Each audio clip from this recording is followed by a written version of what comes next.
இது மிகுந்த காதல் கொண்டவர். இது வேற வேற ஏற்கனவே ஒருத்தர் நம்ம என்னென்னமோலாம் நீங்க சொல்லுங்க. நான் மில்லாமல் கிடையாது. அந்த காதலினாலே யாராவது உங்கள் மீது கல்லறிந்தால் துடித்து போவான். எங்களுக்கு கூட அந்த துடிப்பு வருவதில்லை. நீங்கள் எல்லாரும் துடிக்கிறீர்கள். நாங்கள் வாயை மூடிக்கொண்டிருப்போம். உண்மையாகவே துடித்து போய் பேசுவார்.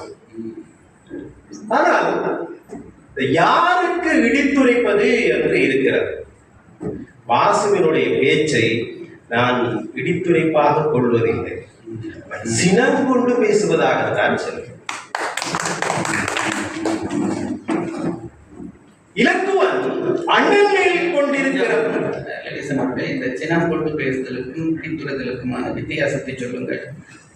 காலமுக புலவர் சாப்பாடு சபைக்கு போகிறார். இல்ல, எனக்கு நேரடியான விரைவிலக்கணம் சொல்லுங்கள்.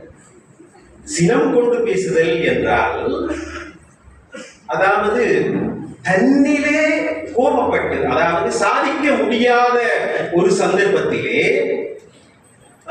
சுருக்கவிழ்ந்த முன்குடுப்பி சோழியா புறத்தில் இருந்த ஆத்திரத்தை வெளிப்படுத்த. சரி, அடுத்தது இடித்துரைத்தல் என்றால் ஒரு நீதி இருக்க வேண்டும்.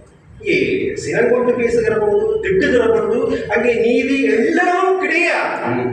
ஆனால் இடித்துரைக்கிற பொழுது அங்கே அறம் இருக்கும், அங்கே நீதி இருக்கும்.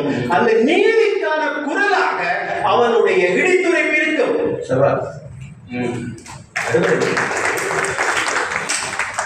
கும்பகர்ணனை பொறுத்தவரையிலே தமிழர்களுடைய அந்த வரம்பிற்குள்ளே நிற்பவன் என்று அவனை என்னால் இனம் காட்ட முடியும்.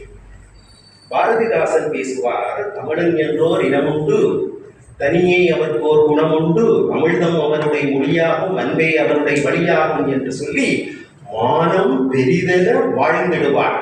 இந்த மண்ணுக்கு பொருந்தக்கூடிய செய்தி. மற்றவர்க்காக உயிர் துறப்பார். உங்கள் இருவருக்கும் அதுதான் கதை. மானம் பெரிதென வாழ்ந்தவன் கும்பகர்ணன், மற்றவர்க்காக உயிர் துறப்பவன் கும்பகர்ணன். அதனால் தான் இலக்குவனை விட அவன் வரும் சினம் கொண்டு பேசியவன் தான்.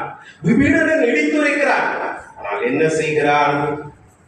அவன் பாசறை, ராமன் இருக்கிற பாசறையில போய் சரண்ட பண்றான்.